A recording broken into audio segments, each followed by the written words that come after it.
जो गहलोत जी ने कहा ना कि कभी स्ट्रेटेजी भी होती है ऐसी, तो फिर उनसे भी ये सवाल कि फिर स्ट्रेटेजी आपने बदली क्यों? अगर आप लोगों के मन में एक सवाल के तौर पर इस बात को रखे रहना चाहते थे कि कौन बनेगा मुख्यमंत्री, तो आपने क्लियर कर दिया। ऐसे भी एनडीए वाले भी जो है वो भी एक कंफ्यूजन बनाकर रखना चाहते हैं, नीतीश होंगे कि नहीं होंगे। सर एक बार रिएक्शन सुना दूं मैं, एक बीजेपी का रिएक्शन आया है। तेजस्वी यादव को मुख्यमंत्री का चेहरा बनाए जाने पर बीजेपी के सांसद निशिकांत दुबे ने क्या कहा, सुनते हैं।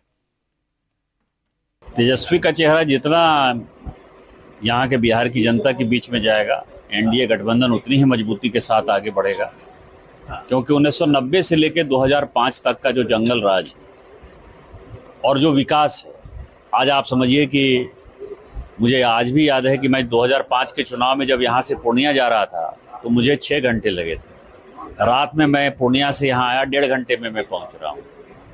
तो ये केवल मैं एक विकास की वानगी बता रहा हूँ कि यहाँ की जनता जो है 2010 से ज़्यादा बहुमत, मतलब 2010 में जितनी सीटें एनडीए को मिली थी उससे ज़्यादा सीटें इस बार जीतेगी और हम पूर्ण बहुमत की सरकार बनाएंगे। इन्होंने जो कहा उस पर जरा एक सीरियस थॉट दें। इन्होंने कहा तेजस्वी यादव का चेहरा अनाउंस करने से हमें और लाभ होगा। समीर जी। निश्चित रूप से, और मुझे लगता है कि जो राहुल गांधी ने जब 16 अगस्त को राहुल गांधी ने बिहार में जो वोट अधिकार यात्रा तेजस्वी के साथ शुरू की थी और 1 सितंबर को जिसका पटना में समापन किया था, 17 दिन के अंदर राहुल गांधी ने कभी तेजस्वी यादव को मुख्यमंत्री के रूप में घोषित नहीं किया। और पत्रकारों ने जब पूछा उसके बाद भी उन्होंने स्पष्ट जवाब नहीं दिया था। तो उसके पीछे एक रणनीति थी। कांग्रेस को यह लग रहा था कि जिस तरीके से वो दलितों को और पिछड़ों को अपने साथ जोड़ने की कोशिश कर रहे हैं, अगर तेजस्वी को मुख्यमंत्री के रूप में भी घोषित करेंगे तो उनकी वो मुहिम जो कांग्रेस से जोड़ने की चल रही है वो पीछे रह जाएगी और बड़ा वोट बैंक वापस नीतीश के पास चला जाएगा, जिसके लिए राहुल गांधी बहुत ज्यादा मेहनत कर रहे हैं। तो वह रणनीति कांग्रेस ने इस्तेमाल की थी। लेकिन अब तेजस्वी यादव ने तय कर लिया था कि बिना मुख्यमंत्री के मैं कोई सहयोग करूंगा नहीं। जिद पर अड़ गए थे। मजबूरी हो गई कि आज अशोक गहलोत को डिक्लेयर करना पड़ा कि तेजस्वी यादव हमारे मुख्यमंत्री का चेहरा होंगे। फिर उन्होंने मुकेश सहनी को उप मुख्यमंत्री बोला। लेकिन कांग्रेस की दयनीय हालत देखिए कि अशोक गहलोत वहां बैठे हैं, लेकिन यह हिम्मत नहीं कर पा रहे कि भाई हमारा कोई दलित मुख्यमंत्री भी हमारा होगा, उप मुख्यमंत्री एक हमारा भी होगा। आज बैठक के लिए अशोक गहलोत गए थे तो अल्लाह वरू की थोड़ी बहस हो गई अशोक गहलोत से। अच्छा। अल्लाह वरू इस बात पे नाराज थे कि जो स्टेज के ऊपर जो पोस्टर लगा है उसमें सिर्फ तेजस्वी यादव का फोटो क्यों है, राहुल गांधी का भी फोटो होना चाहिए। राहुल गांधी देश के बड़े नेता है, कांग्रेस के बड़े नेता है, विपक्ष के नेता है, तो सिर्फ तेजस्वी यादव का फोटो क्यों है। इस बात पर कृष्णा अल्लावरू ने अशोक गहलोत से बहस की। अशोक गहलोत ने कहा कि अब जो हो गया है अभी हो जानते हैं, उसको अपन बाद में देखेंगे। पप्पू यादव ने सार्वजनिक इस बात का विरोध किया है।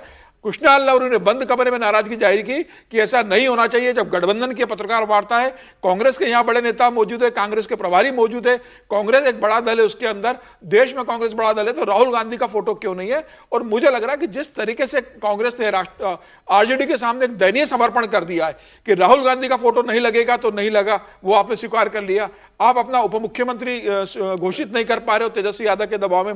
तेजस्वी ने कहा कि आज आपको घोषित करना पड़ेगा कि मैं मुख्यमंत्री और मुकेश सहनी उप मुख्यमंत्री है, तो अशोक गहलोत को वो भी घोषित करना पड़ा। आज नामांकन वापस लेने का आखिरी दिन ना दूसरे फेज के 122 सीटों का।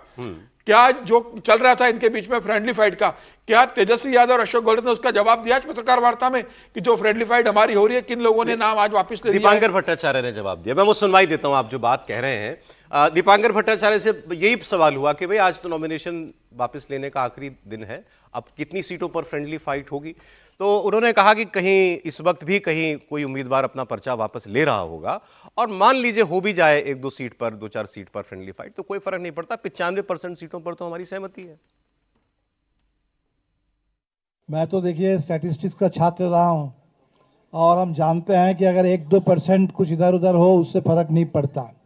95% देखिए, और बाकी भी चुनाव है, डायनामिक चीज है। अगर जैसे चुनाव आगे बढ़ेगा तो कोई एक आध कैंडिडेट के लिए पीछे हटना भी कोई बड़ी बात नहीं है। इसलिए पूरी एकता के साथ इस बार का चुनाव है और ये एकता के साथ हम लोग इस सरकार को बदल देंगे इस चुनाव में।